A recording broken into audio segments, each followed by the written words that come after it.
My friends, I really need you to slow down for a moment and give me your full attention, because what I'm about to explain could directly affect the money that shows up in your bank account sooner than you expect. If you're currently receiving Social Security retirement benefits, SSI or SSDI, there have been important developments coming out of Washington that you absolutely need to understand clearly. These aren't just surface-level updates or political noise. These are changes and adjustments that can influence your December payment, your January deposit, and even how your benefits are handled as we move forward. Before we go any deeper, take a quick second to hit the subscribe button so you don't miss updates like this. And if this information helps you, please like and share the video so it reaches others who truly need clarity right now.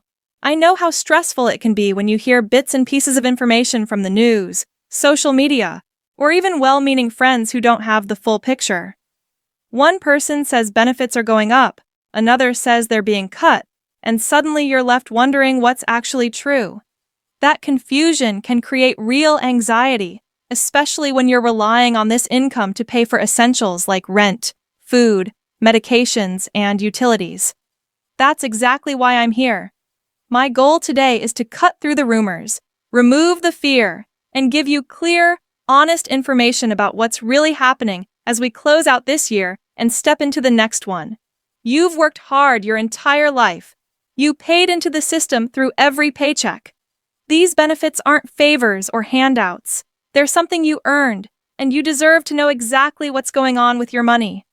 Whether you're sitting at your kitchen table trying to stretch your budget or lying awake at night worried about rising costs, I want you to know you're not alone. Let's walk through this together calmly and clearly, just like two old friends talking things through without complicated government language or confusing terms. There's been a lot of talk surrounding a December 31st update and what it supposedly means, especially with President Trump's name being mentioned alongside Social Security. I want to be very clear here so there's no misunderstanding. The Social Security Administration follows a long-established payment schedule that doesn't suddenly change because of political transitions or headlines. Your benefits are protected by federal law. Checks don't stop just because there's a change in leadership. That part is solid and dependable, and it's important you understand that right away. What is happening involves administrative adjustments and policy discussions that could affect how benefits are processed and how future cost of living adjustments are calculated. That's where most of the confusion comes from. So, let me explain it in simple terms. December payments have already gone out, according to the normal schedule. If you receive Social Security retirement benefits, or SSDI, your payment arrived based on your birth date, just like every other month. If your birthday falls between the 1st and the 10th, your payment came on the 2nd Wednesday. If it falls between the 11th and the 20th, it came on the 3rd Wednesday. And if it falls between the 21st and the end of the month, it arrived on the 4th Wednesday. For those receiving SSI, your December payment arrived earlier, on November 29th. That's because December 1st fell on a weekend, and when that happens, SSI payments are issued early. This isn't a reduction, a delay, or a penalty. It's standard procedure designed to ensure you have access to your funds on time. Now, here's the part that really matters as we move into January. The cost of living adjustment for 2025 has been set at 2.5%. On the surface, that sounds like good news, and in many ways it is. But it's important to understand what that actually means in real-world dollars, not just percentages. For someone receiving the average Social Security retirement benefit of about $1,970 per month, a 2.5% increase works out to roughly $48 more per month, or about $576 over the course of the year. For SSI recipients receiving the maximum federal benefit of $943 per month, the increase comes out to about $24 monthly, bringing the payment to around $967 starting in January. Any increase is welcome, especially with prices still feeling high at the grocery store and pharmacy. But there's another piece of this puzzle that often gets overlooked, and that's Medicare premiums. The standard Medicare Part B premium is increasing to $185 per month for 2025, which is about $10 more than last year.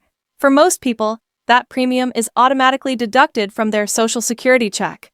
What that means in real terms is that while your benefit amount goes up, a portion of that increase is absorbed by the higher Medicare premium. So instead of seeing the full $48 increase, You may see closer to $35 or $38 in your actual deposit. Let me make this even clearer with an example. Imagine someone receiving $1,800 per month in Social Security benefits. After Medicare deductions in 2024, their net deposit might have been around $1,625. With the new COLA, their benefit increases to about $1,845. But after the updated Medicare premium is deducted, their new net deposit might be closer to $1,660. That's still an increase, but it's not as dramatic as the headline number makes it sound. This isn't meant to discourage you, but to help you plan realistically. Now let's talk specifically about SSI and SSDI, because these programs work a little differently. If you're on SSI, your payment amount can be affected by more than just the annual COLA. Your living situation, whether someone helps you with expenses, or whether you receive any other income, can all influence your monthly amount. That's why it's so important to report changes accurately and to question anything that doesn't look right. If your payment changes unexpectedly, don't ignore it. You have the right to understand exactly why. If you receive SSDI, your benefit is based on your work history, and you receive the same 2.5% COLA increase. Payments follow the same schedule as retirement benefits. If you're under 65 and not yet enrolled in Medicare, you may actually see more of that increase directly. However, if you receive both SSDI and SSI, the increase in your SSDI can reduce your SSI amount because SSI is needs-based. While that can feel frustrating, it doesn't mean you're losing money overall. It simply means the balance between the programs shifts.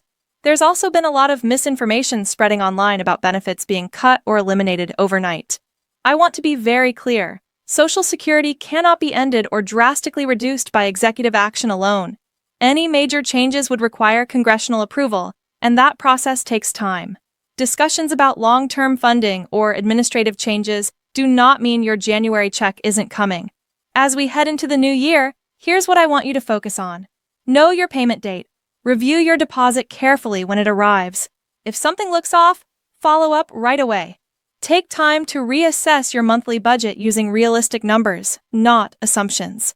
If you're still working and under full retirement age, remember the earnings limit and how it affects benefits. Consider tax withholding if you have other income sources, and make sure all agencies involved in your benefits have accurate information. Most importantly, remember this. You earned these benefits. You paid into the system, and you deserve clarity, respect, and accuracy. Stay informed, stay alert, and don't be afraid to ask questions. And if this helped you understand what's really going on, please share it with someone else who might be worried or confused. Sometimes the most important information is also the quietest, and it only helps if we pass it along. If you want, I can expand this even further to hit a specific character target. For example, exactly 12,000 or 15,000 characters, or tailor it more toward retirees, SSI only, or SSDI audiences.